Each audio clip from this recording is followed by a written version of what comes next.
Начнем из одного. Еще в 17 веке один из ученых обнаружил интересную закономерность физики. Когда два метронома находятся рядом, каждый из них по-разному тудым-сюдым работает.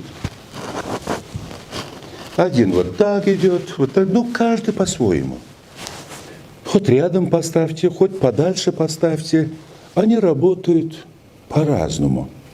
Есть принцип третьего метронома. Когда рядом с ними появляется третий, вот третьим будешь, метрономы вдруг странным образом начинают синхронизироваться. Они могут находиться рядом, в один ряд, треугольником, кругом, абсолютно идентично. Четвертый, у него синхронизация происходит быстрее, пятый еще быстрее, шестой и т.д. прочее. Или берем 100 метрономов, вот здесь ставим, руками будем проходить направо, налево.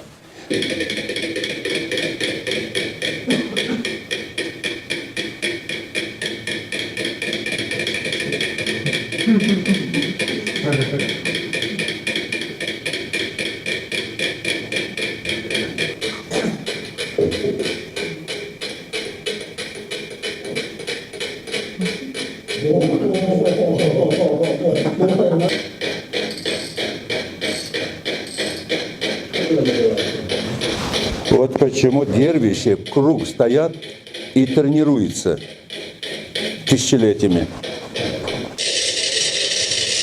Для чего вам показываю? Вот почему нам нужен время от времени встречаться. Один лидер и вся слабое звено начинает резонировать с сильной частью. Между ними поставьте преграду. Разницы нет. А звуковой преграды разницы нет. Что бы ты ни поставил, они начинают синхронизироваться. Здесь движение воздуха ни при чем. Магнитное притяжение ни при чем. Все пробовали исследовать. Столько раз пытались объяснить. 1000 объяснений. Все это объяснение нарушается с другим экспериментом. Вот так работает команда. Вот так работает клуб.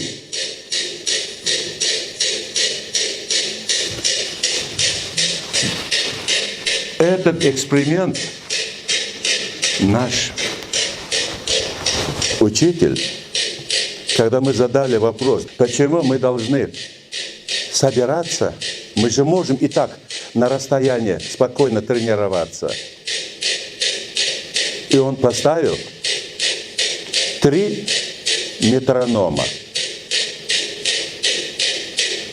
Также можно поставить 3 камертона. 3 камертона.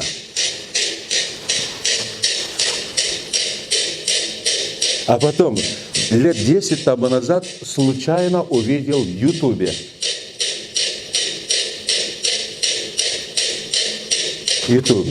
Суть в том, с помощью сильного человека усилить его самого. С помощью сильного группы усилить слабое звено. То есть каждый, находящийся среди других метрономов, других камертонов, будет входить в резонанс. И его пытались объяснить. Если посмотреть, объяснить, вы там найдете 100 тысяч объяснений. Электромагнитный, слабый магнит, движение воздуха синхронный, что угодно найдете. Но рядом следующий эксперимент показывает, где поставлены между ними преграды. Просто движение воздуха не проходит. Они все равно синхронизируются. И все объяснения не могут объяснить до конца. Это механизм называется закон толпы. Поднимаем правую руку, большой палец.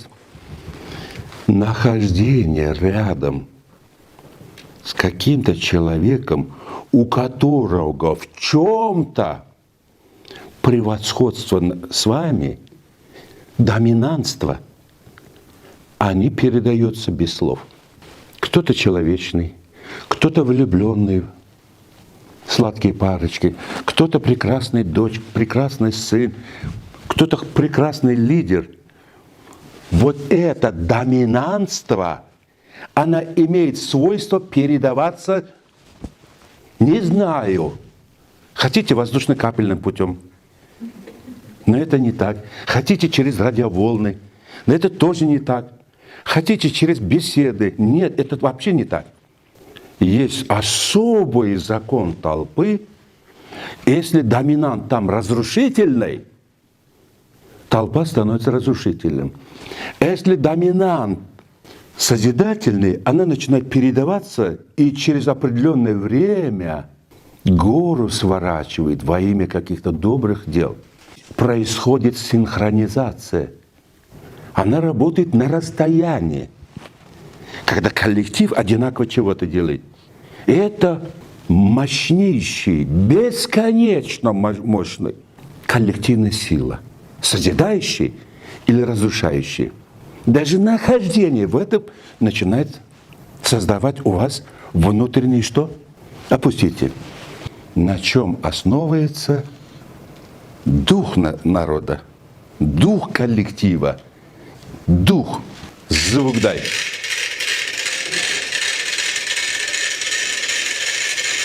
Если вы хотите, чтобы ваша организация была добропорядочность, чистота и так прочее, найдите доминанта, доминирующего, честного человека. А если туда попадет доминант бессовестный или доминант проститутка, ваша организация станет публичным домом. То есть вы работодатели. Ваша задача заниматься коллективом. Это очень важно. Смотрите, вот этот стол висит на что? На веревках. То есть вот такое движение. Это есть ваш коллектив. Это есть наш коллектив. Это есть ваша организация. Это есть успех. И самое опасное, это есть поражение. Они работают одинаково. Задача каждого из нас быть доминантом человечности, быть доминантом уверенности, быть доминантом. Чего больше? Объем лампочки или объем комнаты? Свет отключаем, полностью становится тьмой. Даже вот так. Все лампочки убираем, а одну лампу оставьте, зажгите. Зал освещен. Вот что такое ваша духовная светлость.